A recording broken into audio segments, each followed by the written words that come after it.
विकासासाठी प्रचंड असं या ठिकाणी योगदान दिलेलं आहे. त्यामुळे आपण या गावात या ठिकाणी विकास झालेला पाहतोय. आज त्या विकासामध्ये अशीच भर टाकून येणाऱ्या कालावधीमध्ये या ठिकाणी पुढची 40-50 वर्षे धरण्यात घेऊन या गावाला काय गरज आहे त्या पद्धतीनं एक विकासात्मक व भरीव वाटचाल करण्यासाठी आज आम्ही या निवडणुकीला सामोरं जात आहोत.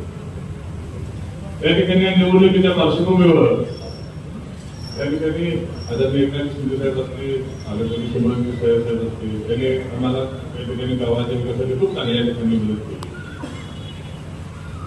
त्या गावाची एकंदर राजकीय परिस्थिती पाहता आम्ही सर्वांनी या ठिकाणी एकत्र येऊन निवडणुकीला सामोरं जायचं ठरवलं.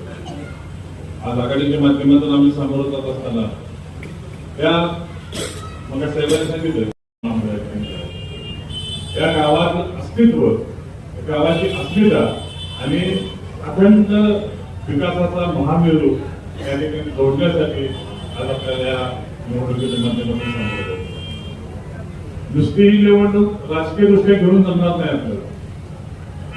ही निवडणूक एका राजकीय पटलावर आणण्यापेक्षा ही निवडणूक कराडसाठी आहे आणि ही निवडणूक कराडच्या अस्मितेसाठी आहे असं या ठिकाणी आपल्याला निवडणुकीच्या माध्यमातून सांगावं जाताना आवर्जून सांगावं वाटतंय.